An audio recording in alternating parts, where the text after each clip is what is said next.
श्री पतंजलि महामुनये नमः।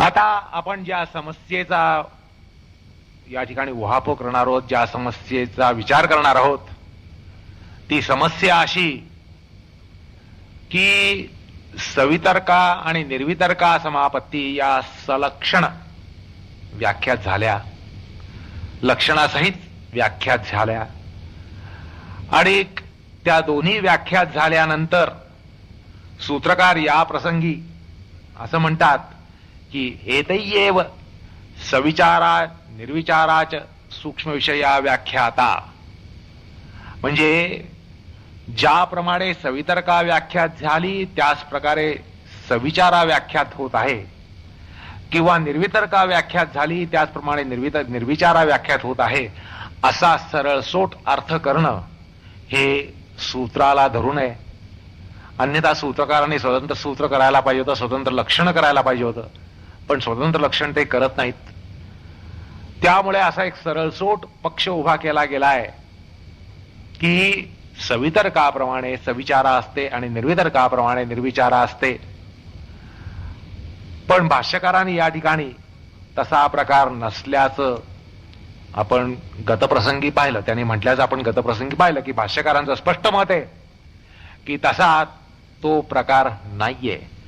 सवितर्काप्रमाणे सविचारा ही नसते, सवितर्काप्रमाणे संकीर्णता त्याच्यामध्ये नसते, सवितर्का समापत्तीप्रमाणे त्यामध्ये विकल्प नसतो किंवा त्या प्रकारचा दोष नसतो. हा जो भाष्यकारांचा पक्ष आहे तो आपण गतप्रसंगी आणि त्यामागची तार्किक भूमिकाही पाहिली, आणि ती अशी की निर्वितर्का समापत्तीच्या पलीकडे सविचारा समापत्ती लागत असल्यामुळे निर्वितर्का समापत्तीमध्ये झालेली जी शुद्धी असते त्या शुद्धीमुळे किंवा शुद्धीमध्ये पुन्हा अशा प्रकारची संकीर्णता, म्हणजे सवितर्का समापत्तीप्रमाणे येणारी संकीर्णता आणि एक विकल्प हे उपटण्याची अजिबात शक्यता नसते. अशा प्रकारे भाष्यकारांनी त्या ठिकाणी खुलासा केलेला आहे.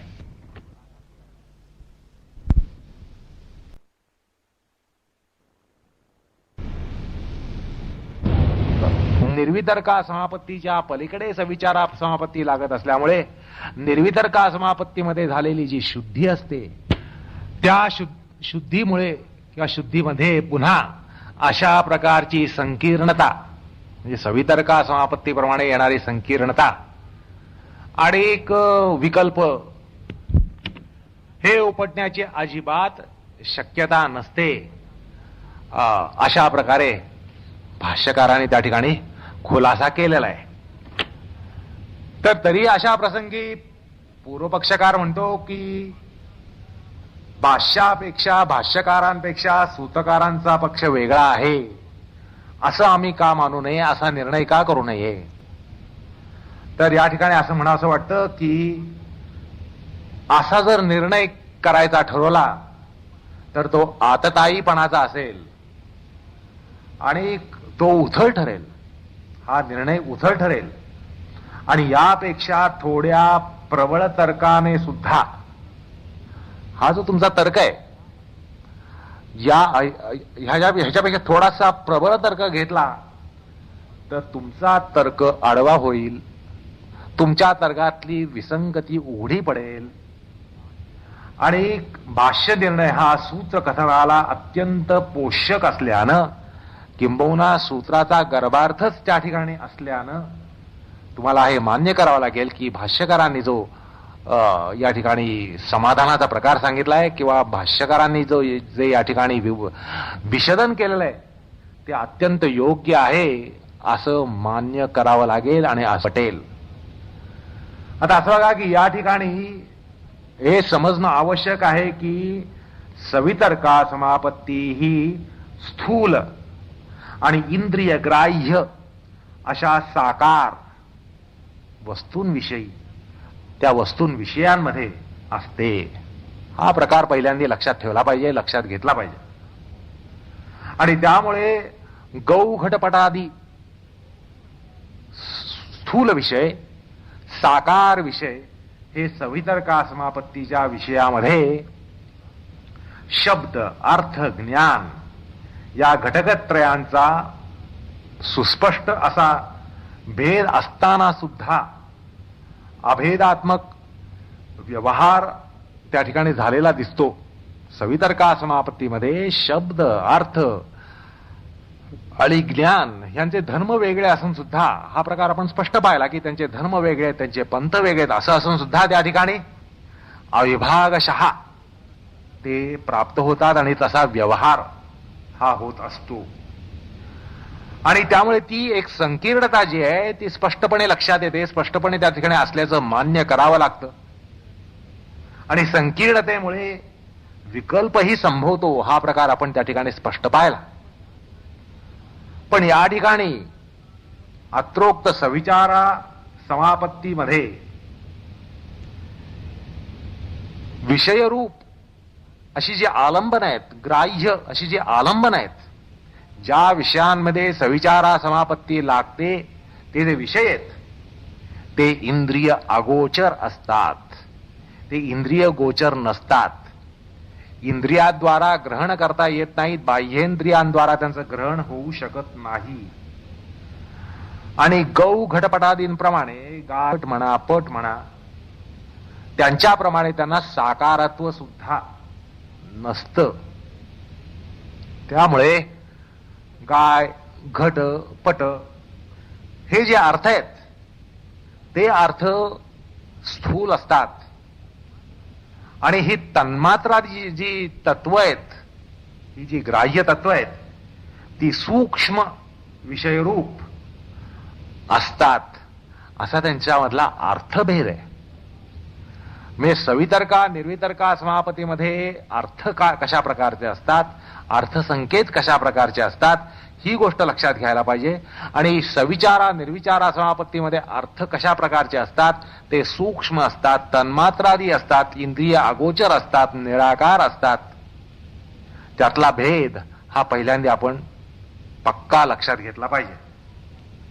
त्याचप्रमाणे गौ घटपटादी जे पदार्थ आहेत, स्थूल पदार्थ आहेत, साकार पदार्थ आहेत, इंद्रिय ग्राह्य पदार्थ आहेत, त्यांच्याविषयी एक अंतःकरणामध्ये ज्ञान असतं, त्यांचा अनुभव असतो. आपल्याला घटपटादींविषयी ज्ञान असतं, त्यांचा अनुभव असतो, आपण पूर्वी पाहिलेले असतात.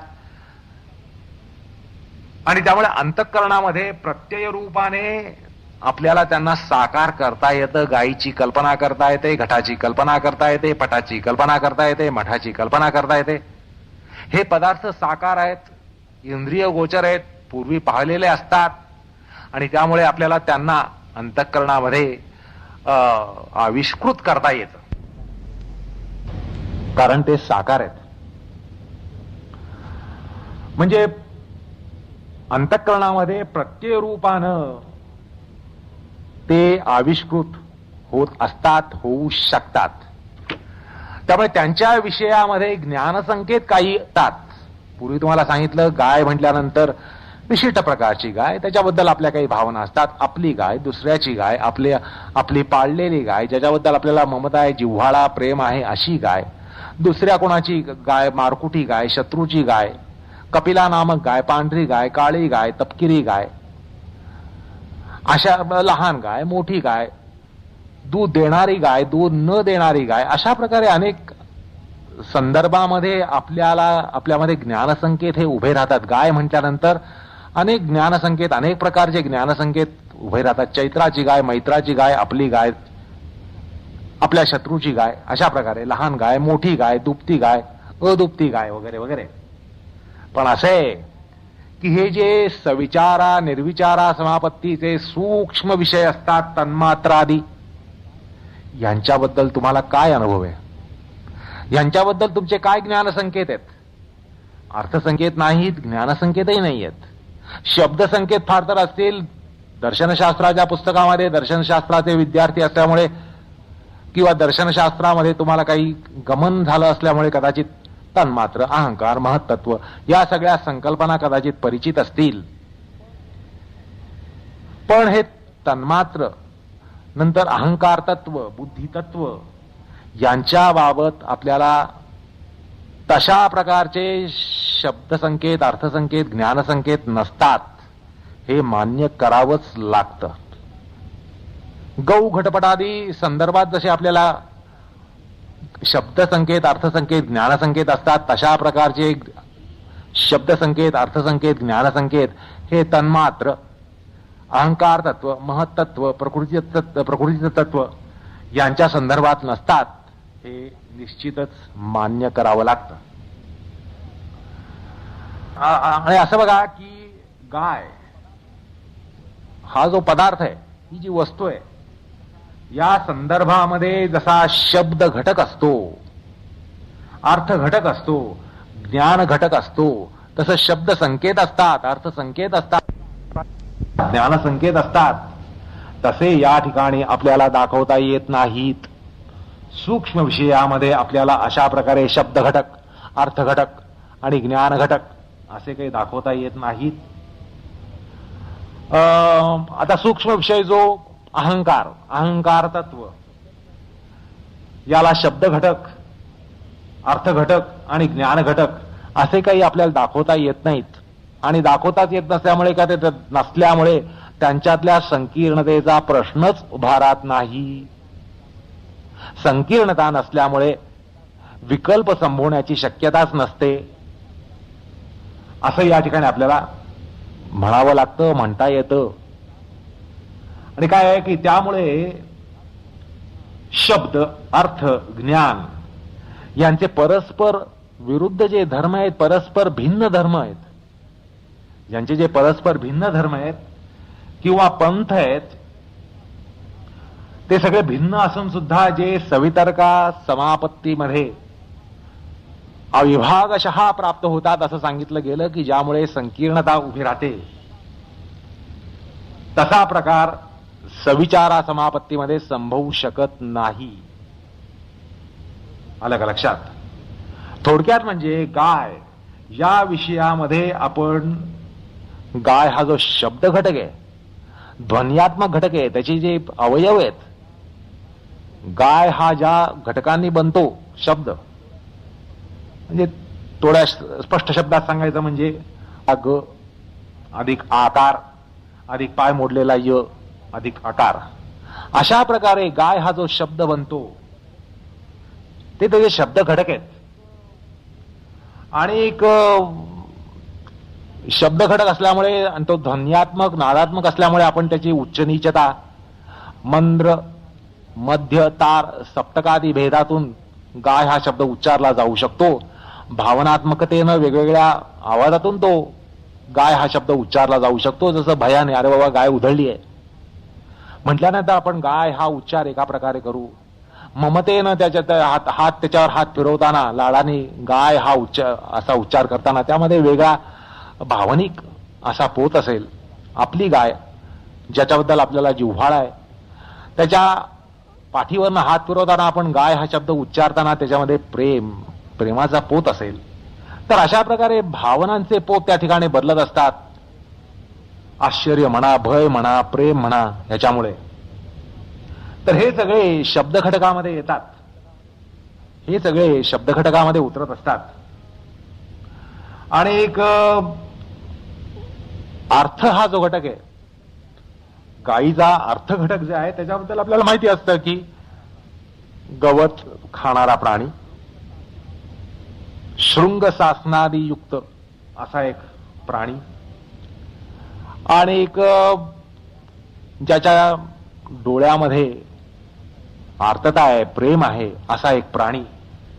म्हणून आपण काही अर्थसंकेत त्या ठिकाणी बांधत असतो, अर्थसंकेत आपल्यामध्ये असतात. तसंच अंतःकरणामध्ये गाय ही प्रकाशित होऊन, त्या होऊ शकून ही गाय आहे, अंतःकरणामध्ये गायीचं प्रकाशन वगैरे होण्याचे प्रकार, हे सगळे साकार अशी ती वस्तू असल्यामुळे संभवतात. आलं का लक्षात? गाय ही साकार वस्तू आहे, सवर्ण वस्तू आहे, त्याला वर्ण आहे, त्याला आकार आहे. त्यामुळे या गोष्टी त्या ठिकाणी संबोधात, हे सगळे घटक त्या ठिकाणी असतात, संकेत त्या ठिकाणी असतात, असू शकतात. पण तन्मात्राचे जे सूक्ष्म विषय आहेत त्यांच्यामध्ये हा प्रकार संभवत नाही. आणि कारण असं आहे की शब्द तन्मात्र असं म्हटल्यावर शब्दार्थ ज्ञान प्रक्रिया जी होते ती निश्चितच गाय असं म्हटल्यावर जी प्रक्रिया होते तशा प्रकारची नसते, हे सांगण्यासाठी काही मोठी उपपत्ती सांगावी लागत नाही. आलं का लक्षात? गाय असं म्हटल्यानंतर तुमच्यामध्ये शब्द अर्थ ज्ञान ह्याच्याबद्दल एक आविर्भाव त्या ठिकाणी आविष्कार होत असतो. शब्द संकेत, अर्थसंकेत, ज्ञानसंकेत ह्यानी ताबडतोब काहीतरी एक क्रिया व्यापार होतो, अंतःकरणामध्ये काहीतरी एक व्यापार घडतो, वृत्ती व्यापार घडतो. तसा निश्चितच शब्द तन्मात्र म्हटल्यावर काही घटत नाही. कारण शब्द तन्मात्र हा जरी तुम्हाला पारिभाषिक शब्द म्हणून जरी माहिती असला, परिचित असला, तरी शब्द तन्मात्र नामक अर्थात्मक वस्तू काही तुमच्या कल्पनेच्या चक्षून पुढे येऊ शकत नाही, कल्पनेच्या प्रांतामध्ये येऊ शकत नाही, तुम्हाला त्याची कल्पना करता येत नाही. त्यामुळे यामध्ये जो फरक आहे, स्थूल विषया अशी सवितर्का समापत्ती की ज्याच्या संदर्भामध्ये शब्दार्थ ज्ञान संकीर्णता ही असते, तशा प्रकारे सविचारा समापत्तीमध्ये ती सूक्ष्म विषया असल्यामुळे शब्दार्थ ज्ञान संकेत या ठिकाणी उभा राहत नाहीत. हे निश्चितच मान्य करावं लागतं. त्यामुळे सवितर्काप्रमाणे या ठिकाणी संकीर्णता आणि असं मानणं ही बुद्धिवादाची दिवाळखोरी आहे. सवितर्का समापत्तीमध्ये जशी संकीर्णता असते, विकल्प असतो, त्याचप्रमाणे या ठिकाणी सविचारा समापत्तीमध्ये असतो असा दुराग्रह हा मूर्खपणा ठरतो. आलं का लक्षात? ही बुद्धिवादाची दिवाळखोरी ठरते. कारण स्थूल विषया आणि सूक्ष्म विषया अशा दोन प्रकारच्या ग्राह्य विषयांमध्ये या समापत्ती असल्यामुळे, आणि आता आपण पाहिल्याप्रमाणे सवितर्कामध्ये येणारी संकीर्णता या ठिकाणी येऊ शकत नाही, सविचारामध्ये येऊ शकत नाही. हा भाग काही मोठ्या उपपत्तीद्वारा सिद्ध करावा लागत नाही.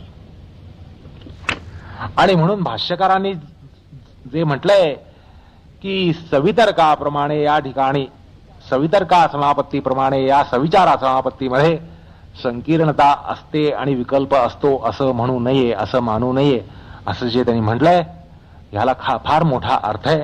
अन्यथा आपल्याला ही गोष्ट लक्षात आली नसती. भाष्यकारांनी स्पष्ट निर्देश केल्यामुळे आपल्याला हे या ठिकाणी पटतं आणि लक्षात येतं की सवितर्का समापत्ती प्रमाणे सविचारा समापत्तीमध्ये संकीर्णता नसते, विकल्प नसतो. आणि याचा मुख्य भेद या कारणानं की सवितर्का समापत्तीचे विषय लौकिक प्रत्यक्षाचे विषय असतात, गौ घटपटादी, पण सविचारा समापत्तीचे विषय लौकिक प्रत्यक्षाचे विषय नसतात, ते त्याचे अविषय असतात. तन्मात्र अहंकारादी तत्व ही इंद्रिय प्रत्यक्षाचे विषय नसतात. तन्मात्रादी अहंकार, तन्मात्रादी म्हणा, अहंकार तत्व म्हणा, बुद्धी तत्व म्हणा, महत्त्व म्हणा, प्रकृती तत्व म्हणा, अव्यक्त तत्व म्हणा, ही जी तत्व आहेत, ही तत्व तुम्हा आम्हा लोकांच्या प्रत्यक्ष कक्षेमध्ये येत नाही. आणि या सूक्ष्म विषयामध्ये फिरण्याची मक्तेदारी ही केवळ प्रातिभ ज्ञानाची असते. आलं का लक्षात? इंद्रिय ज्ञानाला या ठिकाणी अजिबात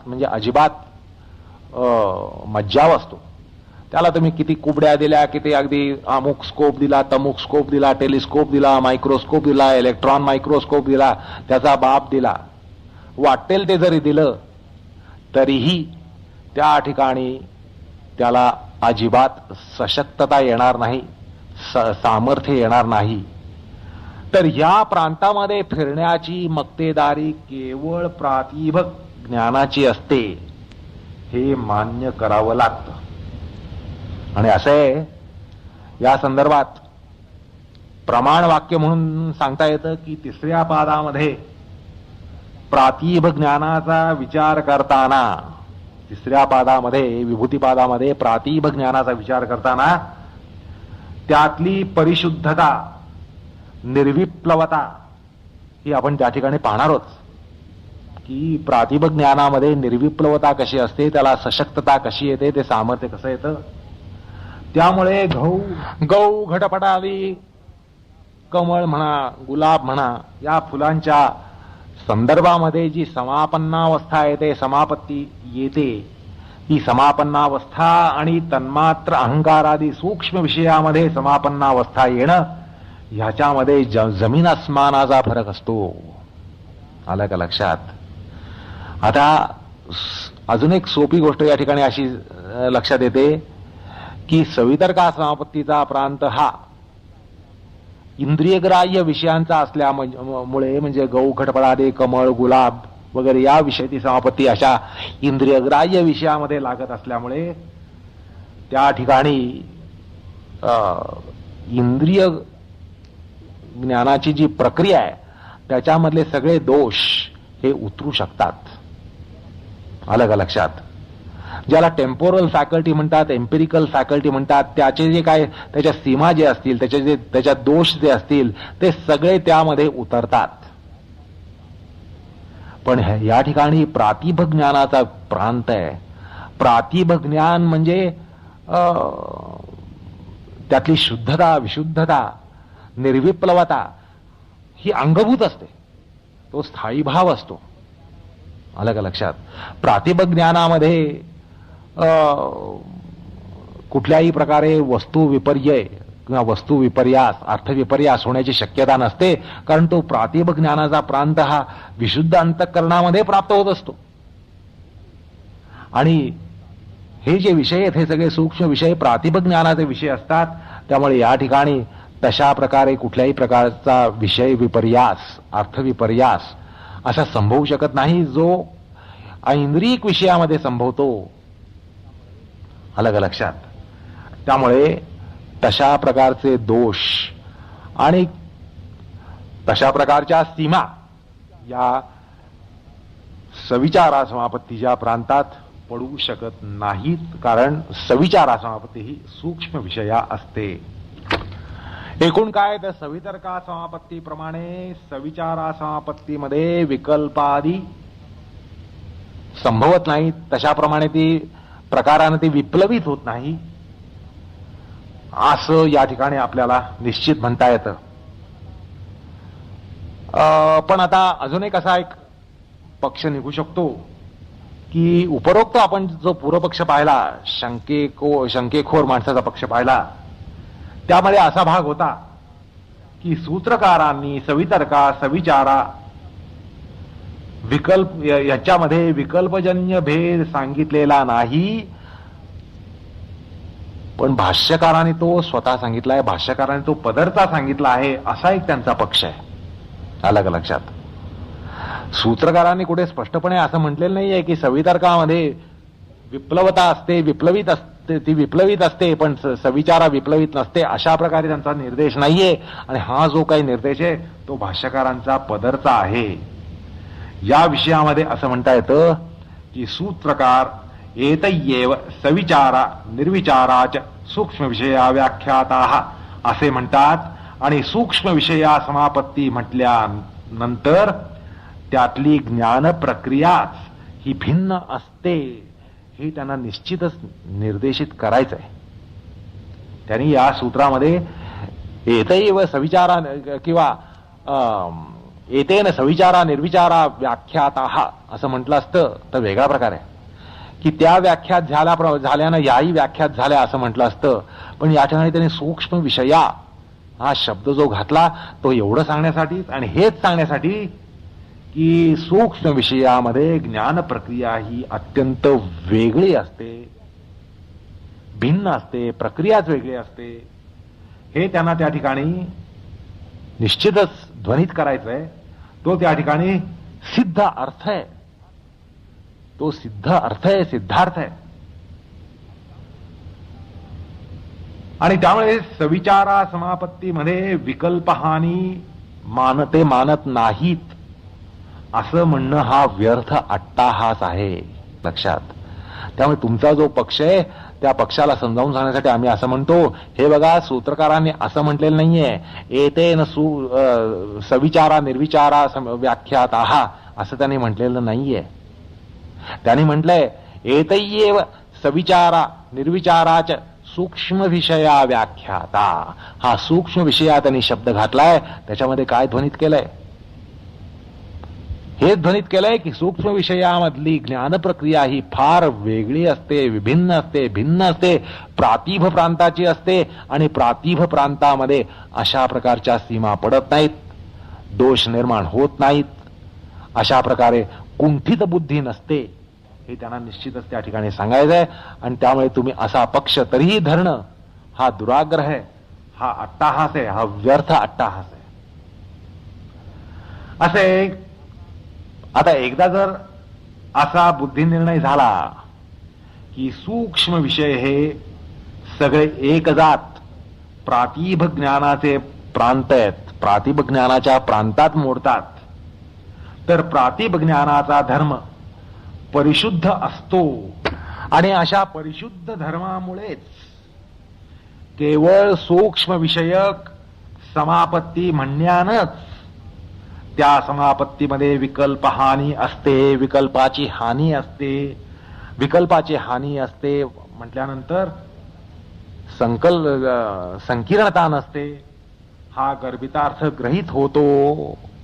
अशा प्रकारे सूत्राकडे बघताना थोडंसं ज्याला स्कॅनिंग आईज म्हणतात, अशा स्कॅनिंग आईजनी बघायला पाहिजे, म्हणजे आपल्याला त्या ठिकाणी ही गोष्ट चटकन लक्षात येते आणि एवढा त्या ठिकाणी तार्किक उहापोह वादावादी करण्याचं काही कारण निर्माण होत नाही. आता हा जो गर्भित किंवा गर्भार्थ आहे त्याला स्पष्टाशय आणि स्पष्टार्थ आणि व्यक्त स्वरूप देण्यासाठी भाष्यकारांनी त्याच्यावर अशा प्रकारचं भाष्य केलंय. सूत्रामध्ये जे गर्भित आहे त्याचा प्रसव हा भाष्यामध्ये झालाय असं या ठिकाणी म्हणता येईल.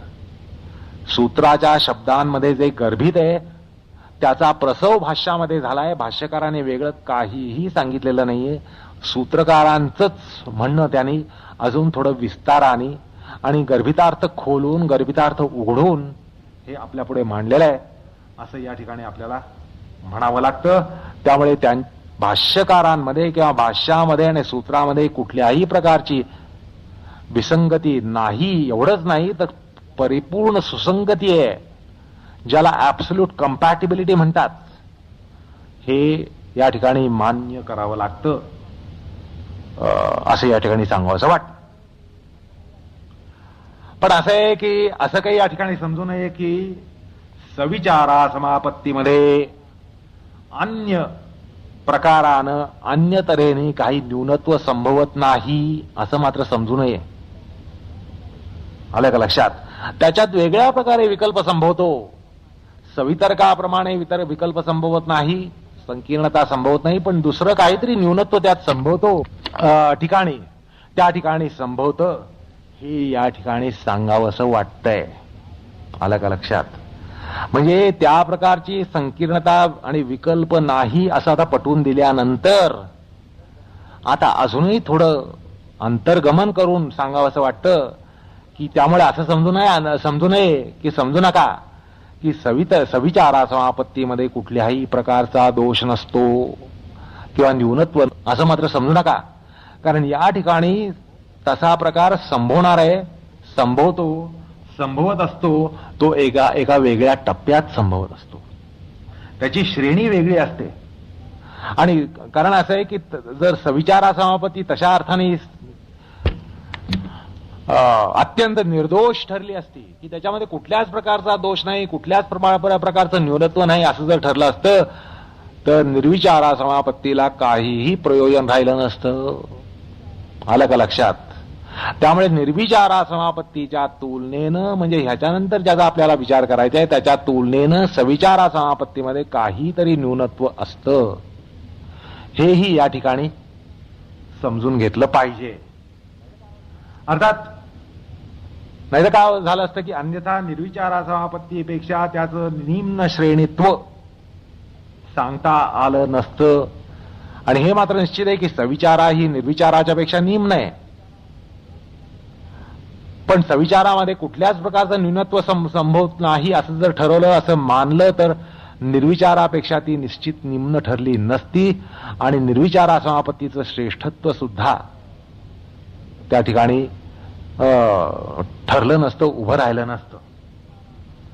कारण असं आहे की सविचारा समापत्ती ही सूक्ष्म भूतांच्या आणि तत्वांच्या अभिव्यक्त धर्माच्या विषयामध्ये असते.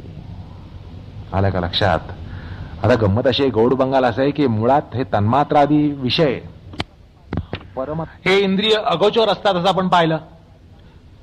इंद्रिय अगोचर असतात, या ठिकाणी इंद्रियांना कुठल्याही प्रकारे गमन नसतं, कुठल्याही प्रकारे त्यांना ग्रहण करता येत नाही त्या ठिकाणी. हा आपण प्रकार पाहिला. आलं का लक्षात? पण असं जरी असलं तरी असं आहे की ज्या वेळेला योगी हा सवितर्का समापत्तीचा प्रांत ओलांडून निर्वितर्का समापत्तीच्या प्रांतात जातो, की ज्या वेळेला त्याला पंचमहाभूत, सगळी पंचमहाभूत पृथ्वी अप तेज वायू आकाश आणि मग बाह्येंद्रिय जी आहेत त्यांच्या अंतरंगाचं ज्ञान होतं. आलं का लक्षात? पंचमहाभूतांचा साक्षात्कार होतो म्हणजे पंचमहाभूतांचं अंतरंग दिसतं, असा एक त्याचा अर्थ आपल्याला करता येतो. मग पंचमहाभूतांचा साक्षात्कार होतो म्हणजे पंचमहाभूतांचं अंतरंग दिसतं याचा अर्थ, किंवा इंद्रियांचं अंतरंग दिसतं याचा अर्थ इंद्रियांमागे असलेलं बुद्धितत्व, अहंकार तत्व, मन म्हणा, या गोष्टी त्या ठिकाणी योग्याला गोचर होतात. अर्थात ते इंद्रिय गोचर नसतात, कारण ते ध्यानावस्थेमध्ये योगी बघत असतो. डोळे उघडून तो काही मन बघत नाही, डोळे उघडून अहंकार बघत नाही, डोळे उघडून पंचमहाभूतांना बघत नाही. तर पंचमहाभूतांचा साक्षात्कार होतो किंवा इंद्रियांचा साक्षात्कार होतो याचा अर्थ पंचमहाभूतांचं अंतरंग त्याला उघडं नागडं दिसतं, इंद्रियांचं अंतरंग त्याला उघडं नागडं दिसतं.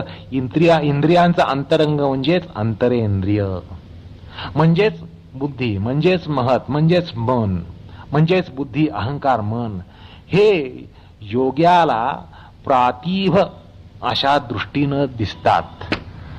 आता असं पहा की निर्वितर्का समापत्तीच्या प्रांतामध्ये पोचलेल्या योग्याला काही अंशाने दिव्य दृष्टी आलेली असते. योग्याला दिव्य दृष्टी आलेली असते आणि त्याच्या पुढे त्या ध्यानावस्थेमध्ये प्रगल्भता येऊन उत्क्रांती होऊन तो सविचाराच्या भूमीमध्ये जात असतो. अर्धा भूमीमध्ये गेल्यानंतर त्या ठिकाणी तुम्हा लोकांच्या दृष्टीनं जे काहीही नाहीये, शब्द तन्मात्र, रूप तन्मात्र, रस तन्मात्र, गंध तन्मात्र, अहंकार तत्व, मन, बुद्धी तत्व, आपल्या दृष्टीने ही सगळी एका पोकळ अंधकारासारखी आहेत. आलं का लक्षात? पण निर्विचारा समापत्तीच्या प्रांतामध्ये गेलेल्या योग्याला हे जे इंद्रिय अगोचर अशी जी तन्मात्र आहेत त्यांच्या काही अभिव्यक्त धर्मांच्या विषयात काही धारणा त्या ठिकाणी निर्माण होतात. आलं का लक्षात? म्हणजे आपलं जे दृश्य विश्व म्हणजे शब्द स्पर्श रूप रस गंध विषयात्मक आज दृश्य विषय आहे, तर थोडासा समजून घ्या. निर्वितर्का समापत्तीच्या प्रांतामध्ये गेलेल्या योग्याचे विषय शब्द तन्मात्र, रूप तन्मात्र, रस तन्मात्र, गंध तन्मात्र यांचे अभिव्यक्त धर्म, यांचे अभिव्यक्त धर्म हे त्याचे विषय होतात. म्हणजे आपले विषय म्हणजे काय? गाय, घोडा, कमळ, गुलाब, पर्वत, नद्या हे आपले विषय आहेत. संगीत म्हणजे शब्द स्पर्श रूप रस गंध विषय हे आपल्या पंचेंद्रियांचे विषय, हे आपले विषय आहेत. पण निर्वितर्का समापत्तीच्या प्रांतात गेलेल्या योगाचे विषय हे सूक्ष्म विषय असतात. म्हणजे आपल्याला जसं आपल्याला शब्द ऐकू येतो, स्पर्श जाणवतो, रूप दिसतं, गंध येतो, तसं निर्वितर्का समापत्तीच्या प्रांतात गेलेल्या योग्याला शब्द तन्मात्र, रूप तन्मात्र, रस तन्मात्र, गंध तन्मात्र, स्पर्श तन्मात्र, मन, अहंकार, बुद्धी ह्यांच्या अभिव्यक्त धर्मांचं होतं ते त्याचे त्या ठिकाणी विषय बनतात. आज जो तुम्हा आम्हाला अंधकार आहे, काळा ठिक्क अंधकार आहे, काहीही नाही असा जो प्रदेश आहे, त्या प्रदेशामध्ये योग्याला काही त्या सूक्ष्म तत्वांचे अभिव्यक्त धर्म जे आहेत ते विषय होत असतात. हे सांगताना भाष्यकार म्हणतात तत्र भूत सूक्ष्मेषु अभिव्यक्त धर्मकेषु वगैरे वगैरे वगैरे ते म्हणतात. म्हणजे त्या संदर्भामध्ये काहीतरी संकीर्णता सारखा प्रकार हा संभवतो. असे आहे की सुरुवातीलाच आपण भाष्यकारांनी सविचारा समापत्तीचं केलं लक्षण आपण पाहिलं. त्यामध्ये समाधी प्रज्ञा ही देश काल निमित्त ज्ञानाने अवच्छिन्न असते असं म्हटलं तर हा प्रकार या ठिकाणी समजून घेतला पाहिजे. जसा सवितर्का समापत्तीमध्ये शब्दार्थ ज्ञान विकल्प असतात तसे या ठिकाणी देशकाल निमित्ताने अवच्छिन्नता असते. हे सूक्ष्म विषय आहेत. यांच्या संदर्भामध्ये प्रातिभ ज्ञानाच्या माध्यमातून जे काय घडतं ते सुरुवातीला म्हणजे देशकाल निमित्त ह्यानी अवच्छिन्नता येते, त्या ठिकाणी खंड येत असतो. आणि तो प्रकार जो आहे तो या समापत्तीमध्ये जी विकल्प सहितता असते तो प्रकार सांगून जातो. हा एक प्रकारचा या ठिकाणी विकल्प आहे, वेगळ्या प्रकारचा विकल्प आहे, अत्यंत वेगळ्या प्रकारचा विकल्प आहे. त्या ठिकाणी शब्दार्थ ज्ञान संदर्भातला विकल्प जो सांगितला तशा प्रकारचा हा विकल्प नाहीये. तर ह्याला विकल्प म्हटलं जात नाही, तर ह्याला अवच्छिन्नता म्हटलं जातं, खंड निर्माण करणारा म्हणून म्हटलं जातं. असं या ठिकाणी भाष्यकार आपल्याला सांगतात. म्हणजे निर्विचाराच्या तुलनेनं सविचाराच्या मध्ये जे काही न्यूनत्व असेल, कमतरता असेल, त्याचा निर्देश करताना या ठिकाणी असं म्हटलंय की त्यांचे जे अभिव्यक्त धर्म असतात, अर्थात हा निर्वितर्का समापत्तीतला योगी आहे, त्याला एका प्रकारे सूक्ष्म दृष्टी, दिव्य दृष्टी प्राप्त झालेली आहे आणि त्यामुळे त्याला पंचमहाभूतांचं अंतरंग दिसतंय. अंतरंग म्हणजे तन्मात्र. पंचमहाभूतांचं अंतरंग म्हणजे त्यांचे परमाणूंची रचना, ते म्हणजे तन्मात्र. आणि तसंच इंद्रियांच्या अंतरंगातली त्याला अंतरेंद्रिय दिसतात, म्हणजे मनाचं तत्व, बुद्धीचं तत्व, अहंकाराचं तत्व. पण त्या संदर्भामध्ये देशकाल निमित्तानं काहीतरी अवच्छिन्नता येते, खंड पडतो, त्यामध्ये खंड येत असतात, काहीतरी विभाग होतो, असं ते त्या ठिकाणी सांगतात. बरं, मग या ठिकाणचे संकेत कसे असतात? तर असं आहे की हे जे सूक्ष्म तत्व आहे, तन्मात्र म्हणा, अहंकार तत्व म्हणा, मन, बुद्धी, यांच्याविषयी आपल्याला आगमातून काहीतरी ज्ञान असतं.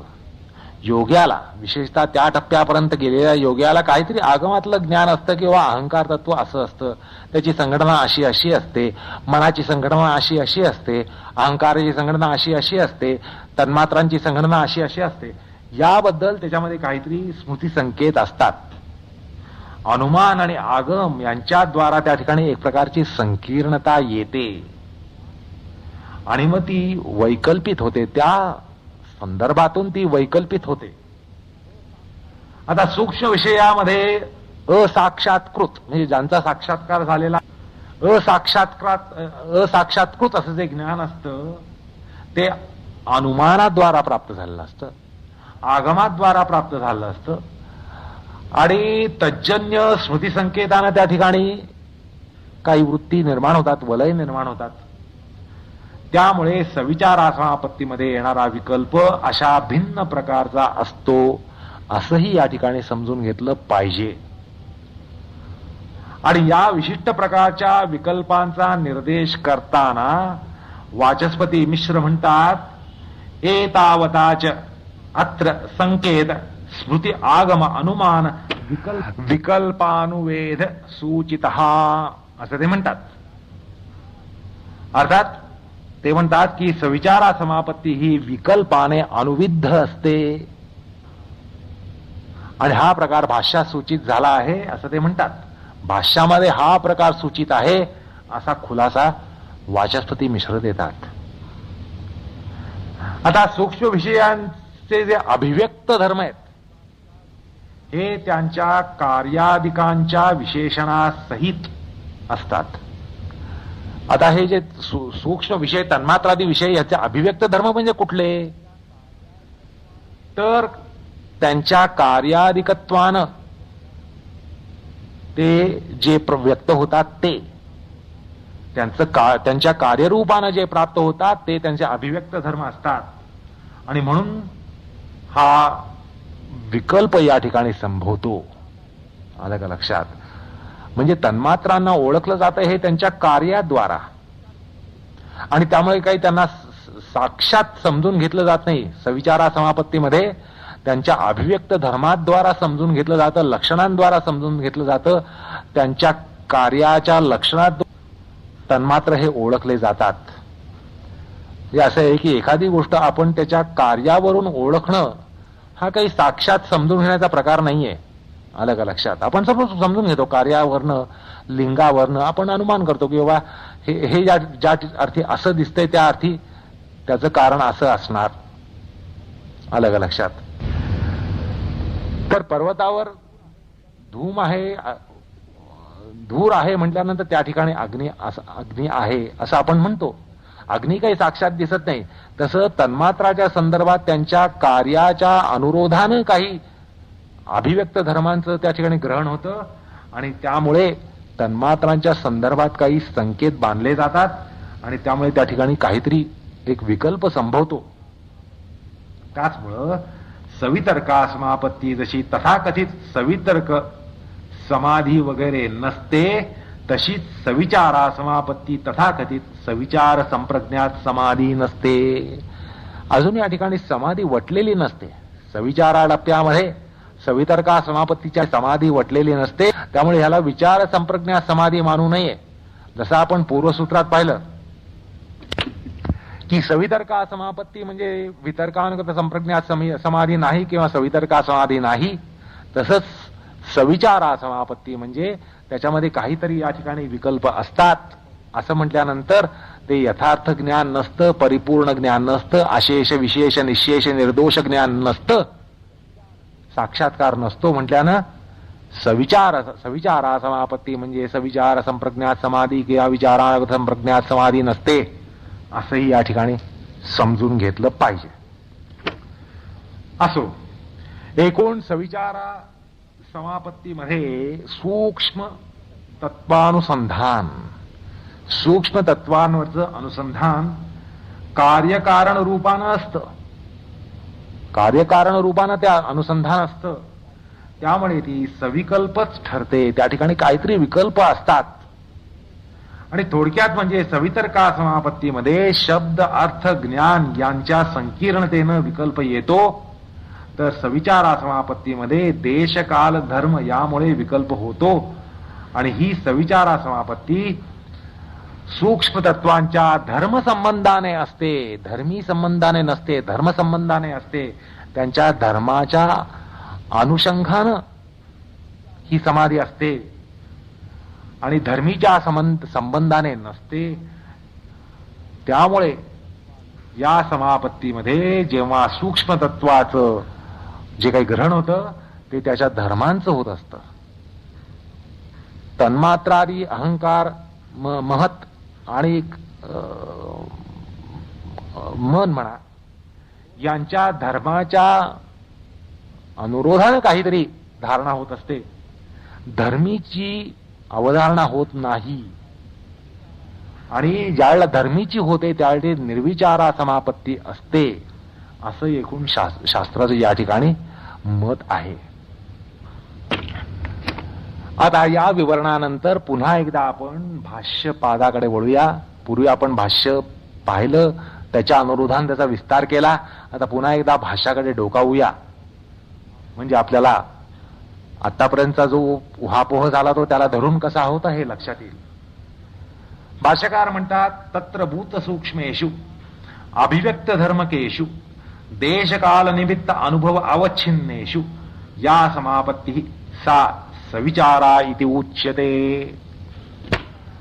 असो, तर आता आपण थोडं निर्विचारा समापत्तीकडे वळूया. निर्विचारा समापत्तीचा विचार आता या ठिकाणी क्रमप्राप्त होतो आणि या ठिकाणी भाष्यकारांचा निर्देश हा आपण सर्वप्रथम पाहिलेलाच आहे.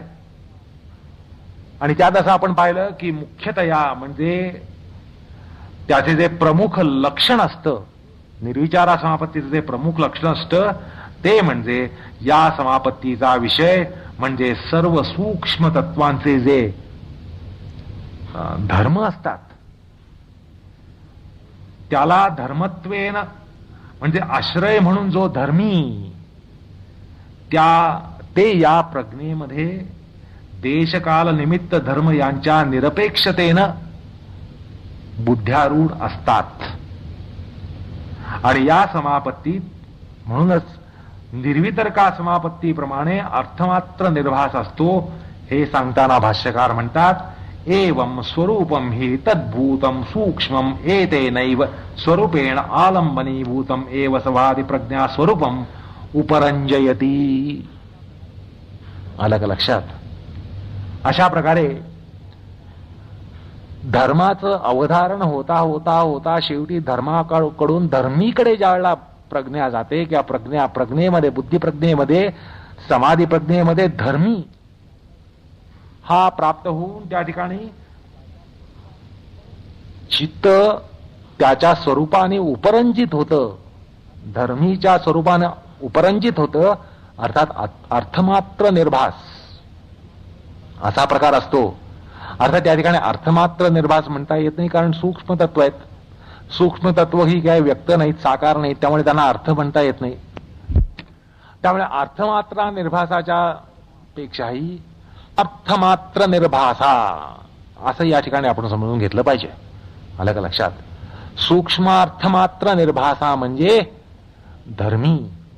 धर्मीच्या स्वरूपानं ज्यावेळेला बुद्धी उपरंजित होते ती निर्विचारा समापत्ती असते असं त्यांनी लक्षण या ठिकाणी केलेलं आहे. आणि तसंच या ठिकाणी कुठल्याही प्रकारे देशकाल निमित्त अनुभवरहित अशी ती असते असंही त्यांनी म्हटलेलं आहे. तद निरपेक्ष असते, त्यांच्याद्वारा या ठिकाणी अवच्छिन्नता नसते असाही निर्देश त्यांनी केलेला आहे. अर्थात ज्या वेळेला प्रज्ञा ही त्या सूक्ष्मभूताच्या धर्मीच्या स्वरूपामध्ये उपरंजित होते त्यावेळेला काय होतं हे सांगताना ते म्हणतात प्रज्ञाच स्वरूपशून्येव अर्थमात्रा यदा भवती निर्विचारा इति उच्यते. प्रज्ञाच स्वरूपशून्येव अर्थमात्र यदा भवती तदा निर्विचारा इति उच्यते असं ते त्या ठिकाणी म्हणतात.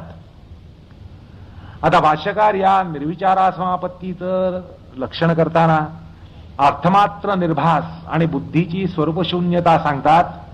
त्यामुळे सूत्रकार तिसऱ्या पादामध्ये संप्रज्ञा समाधीचं लक्षण करताना जे म्हणतात त्यात ही निर्विचारा समापत्ती निर्वितर्काप्रमाणे समाधी ठरते असं या ठिकाणी आपल्याला म्हणता येतं. आपण हे पाहिलं की निर्वितर्का समापत्ती कशी समाधी आहे, वितर्कानगत समाधी कशी आहे हे आपण पाहिलं. तसंच ही जी निर्विचारा समापत्ती आहे ती विचारानुगत संप्रज्ञात समाधी असते असं आपल्याला त्या ठिकाणी निश्चित म्हणता येतं. आणि जशी सवितर्का समापत्ती ही समाधी ठरत नाही, त्याचं द्वार ठरतं, तसंच सविचारा समापत्ती ही समाधी ठरत नाही पण त्या विचारानुग समाधीचं ते द्वार ठरतं.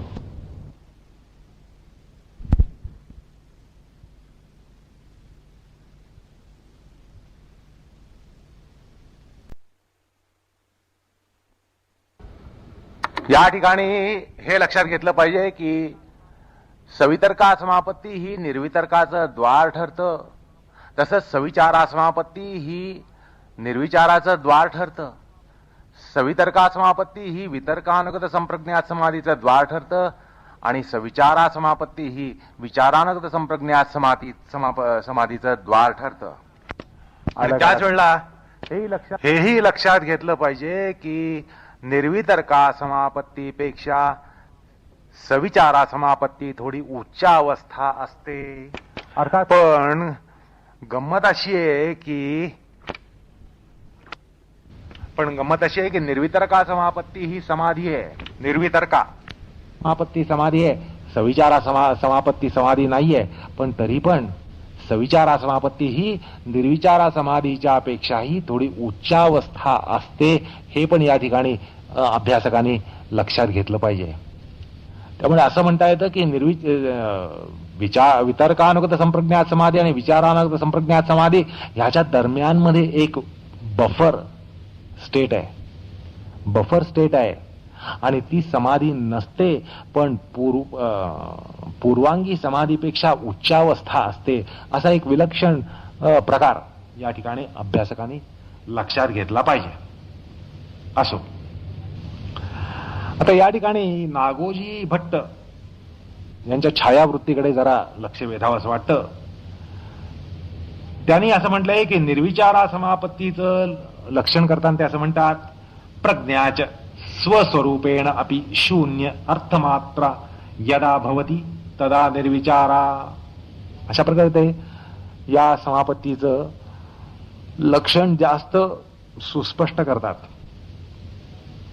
आणि सविचारा समाधीद्वाराच निर्विचारा समापत्तीमध्ये प्रवेश होतो, असा क्रमनिर्देश हा भावा गणेश यांच्या योगदीपिकेमध्ये आढळतो.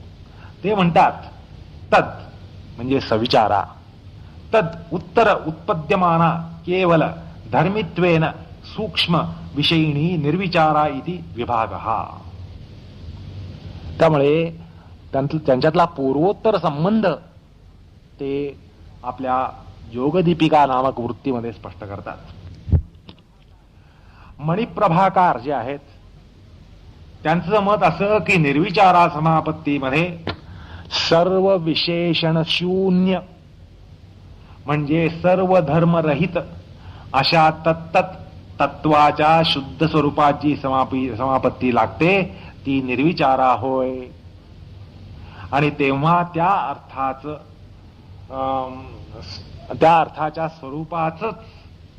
स्वरूपानेच आपली बुद्धी असते, त्याच्या स्वरूपातच आपली बुद्धी असते आणि स्वतःच्या स्वरूपाला ती त्यक्त करते.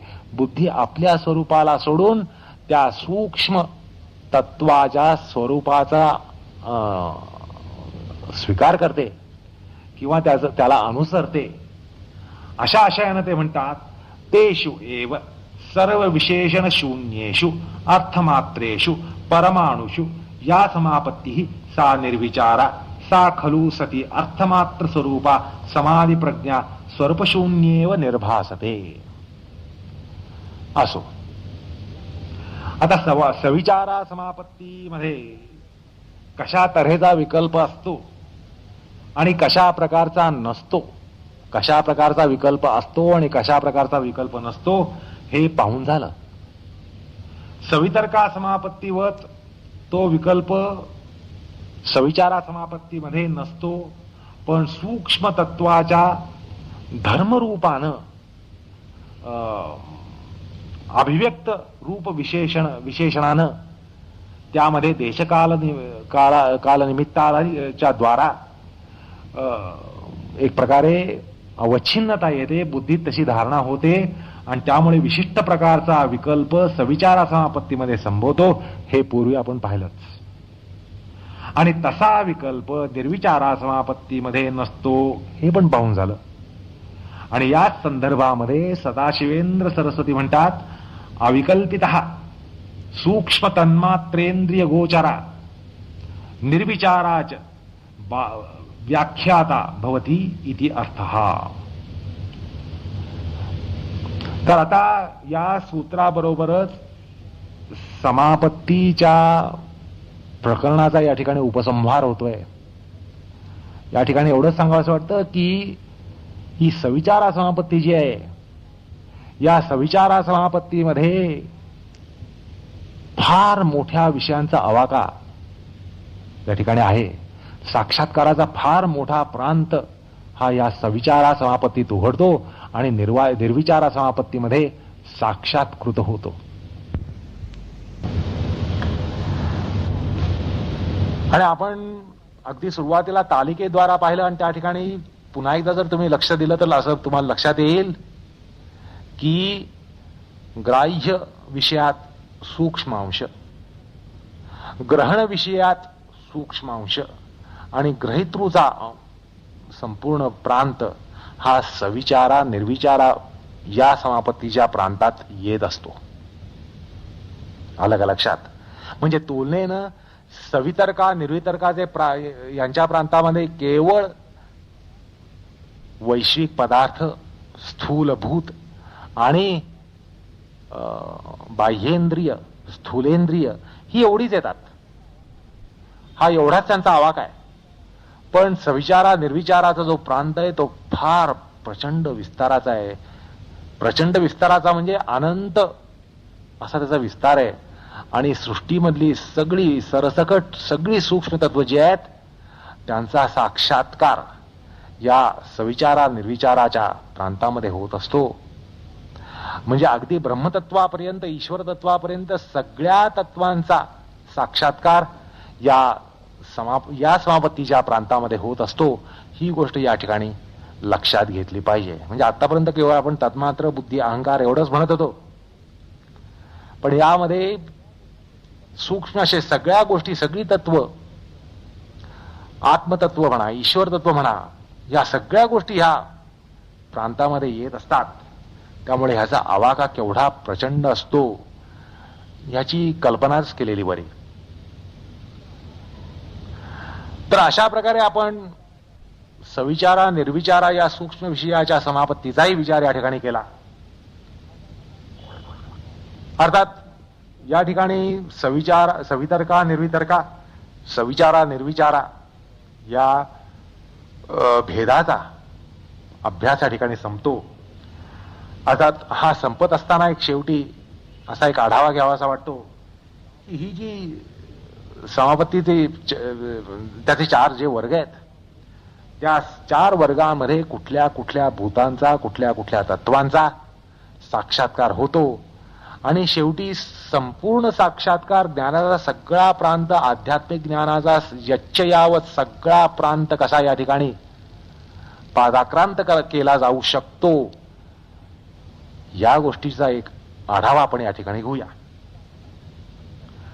तर असं आहे की सवितर्का समापत्ती नामक जी पहिली समापत्ती आहे त्यामध्ये स्थूलभूत आणि परिणामी गवघटपटादी पदार्थ, पंचमहाभूतांच्या पासून निर्माण होणारे जे गवघटपटादी पदार्थ आहेत, वैश्विक पदार्थ आहेत, त्यांच्या विषयामध्ये शब्दार्थ ज्ञान यांच्या संकीर्णतेनं विकल्पयुक्त असं अवधारण होत असतं.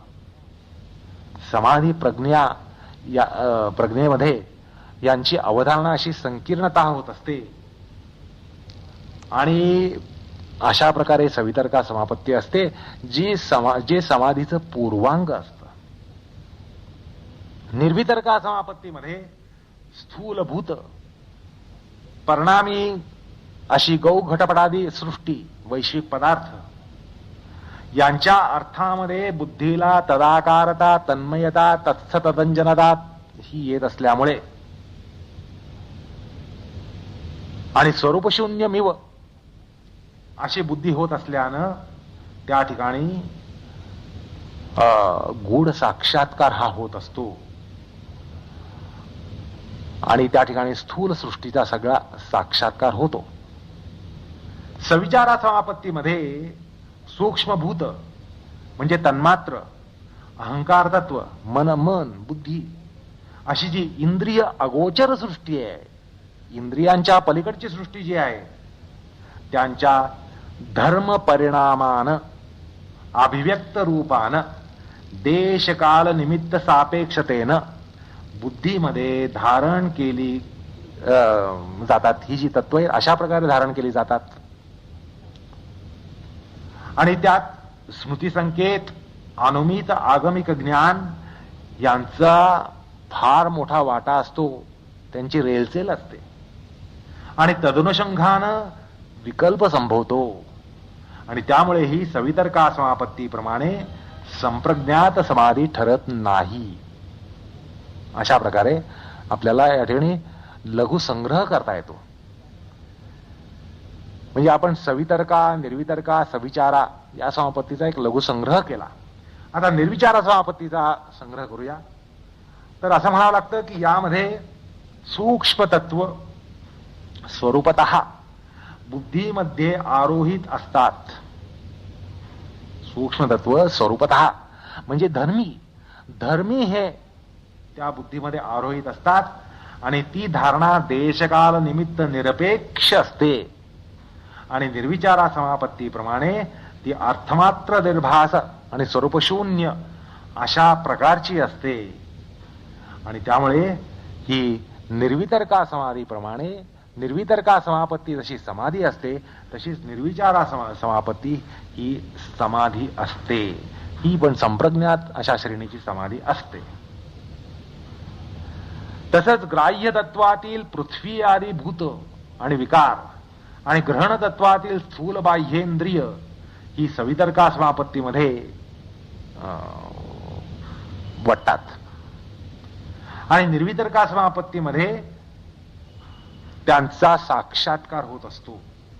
आणि ग्राह्य तत्वामधली सूक्ष्म भूत म्हणजे तन्मात्र आणि ग्रहण तत्वातील अंतरेंद्रिय आणि गृहीतृ तत्वातील अस्मितापूर्व तत्व ही सविचारा निर्विचारा समापत्तीत मोडतात आणि ग्रहीतृ तत्वामध्ये सवितर्का निर्वितर्का प्रकारानं समापत्ती नसते हे मुख्यत्वानं समजावं.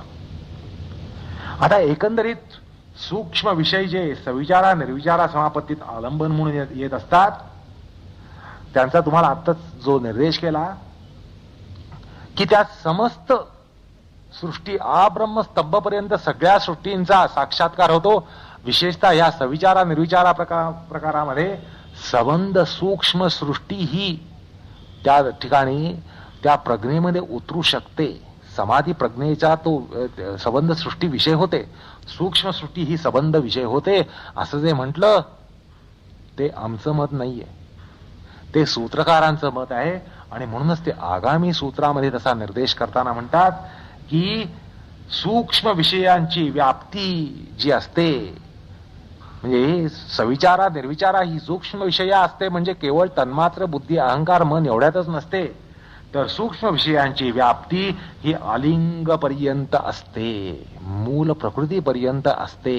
त्यामुळे तिथपर्यंत सगळ्या तत्वांचा साक्षात्कार या ठिकाणी होतो. अशा प्रकारचा निर्देश हा सूत्रकारांनीच आगामी सूत्रात केलेला आहे. अर्थात तो आगामी सूत्राचा विषय असल्यामुळे या ठिकाणी त्याचा विचार करणार नाही. पण या ठिकाणी आपल्याला सविचारा निर्विचारा समापत्तीचा विचार हा पूर्ण होतोय आणि त्यामुळे विचारानुगत संप्रज्ञात समाधीचा सुद्धा मनोवैज्ञानिक प्रकार या ठिकाणी हा संपतोय.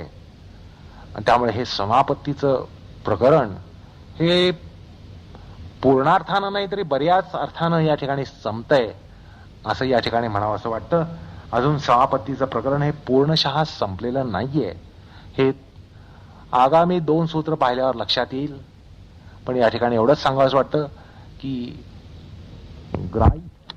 ग्रहितृ ग्रहण ग्राह्य अशा 3 संदर्भामध्ये सवितर्का निर्वितर्का सविचारा निर्विचारा प्रकारच्या ज्या समापत्ती 10 समापत्ती प्राप्त होतात असं आपण पूर्वी पाहिलं त्यांचा लक्षणशः अभ्यास या ठिकाणी संपतोय. आणि त्या अर्थानं समापत्तीच्या मनोविज्ञानाचं प्रकरण या ठिकाणी संपतंय.